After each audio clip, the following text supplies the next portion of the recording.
Bergen-Belsen Concentration Camp, 1945. Chapter 24. When the guards at Sachsenhausen tired of us, they shipped us off by train to Bergen-Belsen. We traveled by cattle car again, and again prisoners died of starvation and suffocation along the way. Once the Nazis dropped 3 loaves of bread in our car through a hole at the top just to watch us fight for it. As our train pushed farther north, there was more room to breathe as the dead dropped to the floor.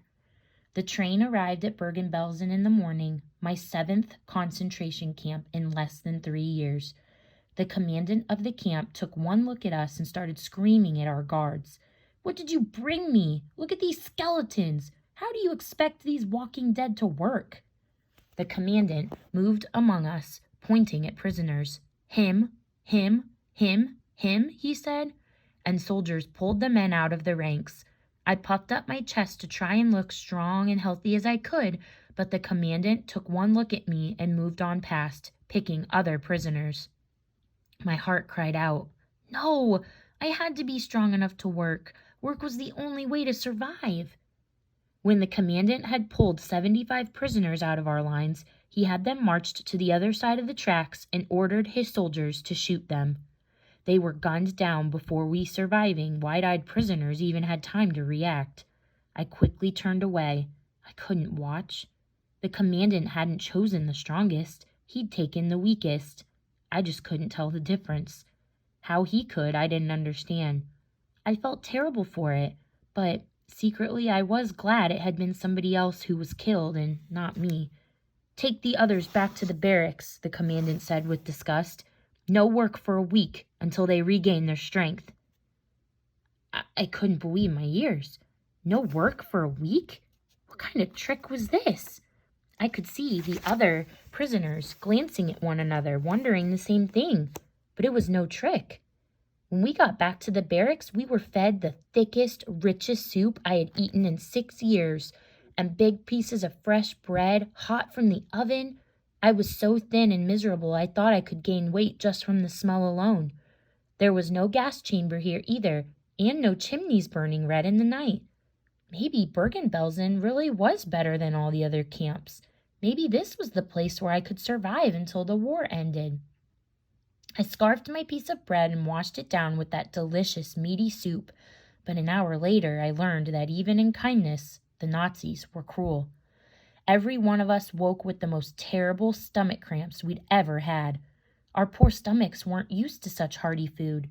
We spent the night changing places with one another on the 2 barrels left in the barrack. I finally drifted off close to dawn, still hunched over from the pain in my gut.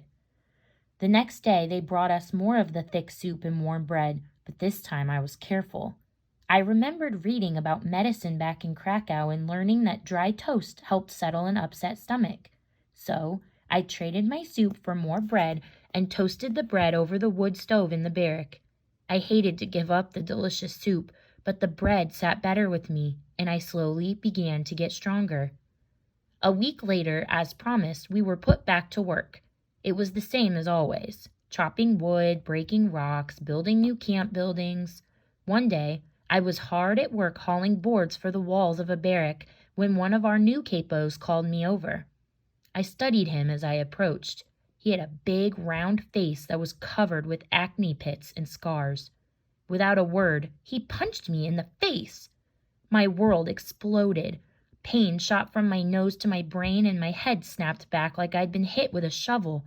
I fell to the ground, clutching my face. "What did you do that for?" I cried. "What did I do?" I knew I shouldn't have said anything, but I didn't care. I was too stunned. My nose was already swelling up so badly I couldn't breathe through it. "You looked at me the wrong way," the capo told me. His eyes glittered with amusement before he told me to get up and get back to work. My head was throbbing. It was hard to stand. Dark red blood splotched my blue and gray striped uniform. I held the back of my sleeve to my nose. Gently, tenderly, it still hurt so badly, trying to stem the bleeding. I hoped my nose wasn't broken. If it was, there was nothing I could do about it. I made it back to the boards I'd dropped, trying not to let my tears spill over. "Moonface," one of the other prisoners said as he fell in alongside me. "What?" I said. "Moonface. That's what we call him." He nodded to the big round-faced capo who'd slugged me. "They say he killed 3 men before the war. The Germans put him in prison, but when the war started, they made him a capo. We've got murderers for guards." I knew our guards were murderers now, but I didn't know some of them were convicted killers in the past. I made sure to stay well clear of Moonface after that, but somehow I always managed to be assigned to work duty near him. He seemed to notice me wherever I went too, and soon I became his pet project.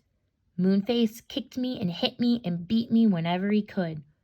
Bergen-Belsen might have been the place for me to survive until the end of the war, but for Moonface, I had to get away from him. When I heard the Nazis were rounding up workers to send them to another camp, I made sure I was at the front of the line. But the Nazis weren't looking for volunteers.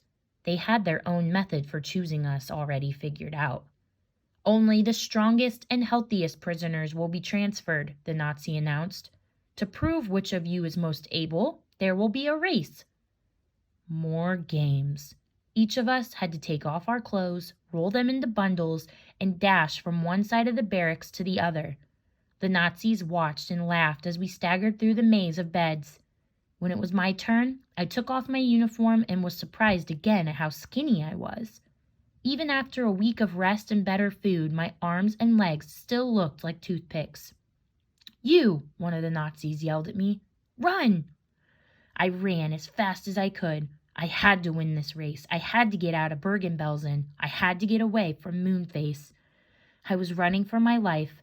I stumbled around one of the beds and crashed into another, bruising my thigh very badly, but I still flew through the doorway at the other side of the barrack faster than some of the other prisoners. When I burst outside, all I wanted to do was collapse on the ground until my lungs stopped burning and my legs stopped shaking. But I knew if I did that, the Nazis would never pick me to move on. Instead, I forced myself to stand up and look relaxed, like I'd just taken a stroll in the park. "He can work," one of the guards said.